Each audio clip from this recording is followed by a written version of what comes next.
Welcome to the top 5 sports callers of the week. Number 5.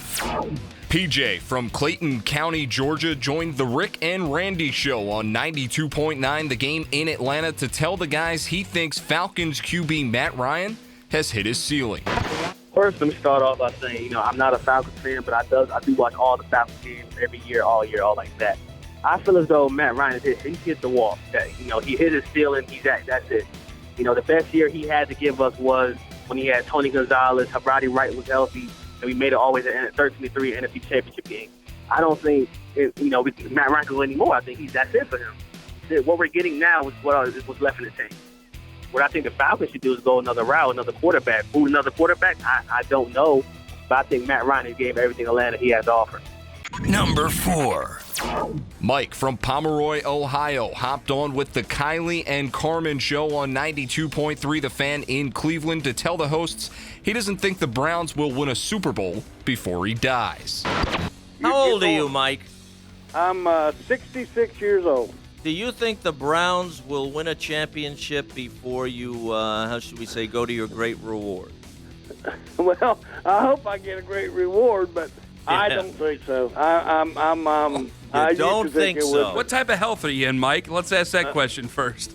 Well, I've got some issues, but overall, the good Lord's been good to me. I can't complain. If you had to guess, Mike, I hate to put you through this, but if you had to guess, how many more years do you think you got to go? Oh, how many more years do I think I've got, or how many more years I think it takes for Cleveland? No, we'll get to that. How many years do you think you have to go here on the plane? I'd say probably 15, 20 at the max. 15 or 20, and you don't think they'll win in 15 or 20 years?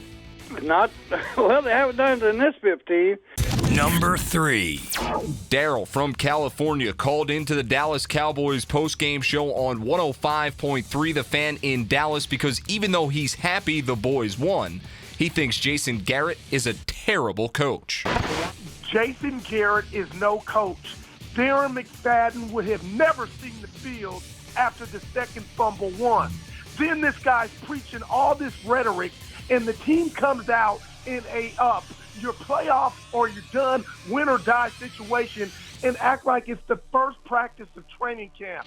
And then 2, Matt Castle won 11 games in this league, and for him not to have a win under his belt falls solely on Jason Garrett. Put him in shotgun. He's good in play action pass, but you decide to the fourth quarter till you're down 3 to unleash him. It's terrible, fellas. I'm excited that he got a little rapport with Dez, but that should have started at the beginning of the game. Marinelli, you are God tonight, but we need you to coach like that every week. I'm telling you, Jason Garrett is the problem of this team, and Jerry Jones, if you're listening, please fix it. Number 2.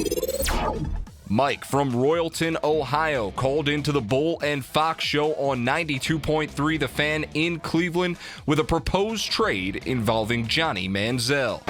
What do you think the next 4 games, Johnny goes 2-2, let's say? I know a quarterback in this league is impossible to find. We know that being from Cleveland. Yeah. Do you think Dallas would give up a top 5 What pick? does the record have to do with it? What do you mean the record? Well, first off, the Browns' record would have nothing to do with it. Did you just say would they give up a top 5 pick? I mean, well, Dallas is right now their top 5, top 10 pick. What? Do you think Johnny would be? If he's got the capability, do you think they'd be willing up? I mean, we know Jerry loves him. To give the top 5 pick in the first round for Johnny? Yes, they would be willing to give up. Listen, I think, Bull, don't you think if he won 4 games, his value probably goes through the roof? He'd probably garner a first-round pick. If he won every game, I think Dallas would probably trade their first pick because their first pick could end up being number 2, and then maybe the Browns would have the top 2 picks in the draft. I mean, it's far-fetched, but I mean, if he goes not that far-fetched. No, you never know. I think you're spot on. Actually, I mean, he's got to win all the games though. Only if he wins them all. If he wins 3.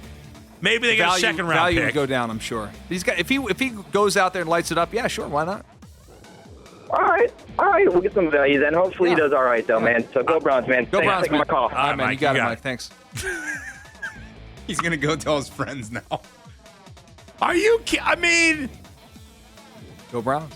A first round pick way, he didn't even say if Johnny went 4-0. If Johnny went 2-2, did they get a first-round pick for him?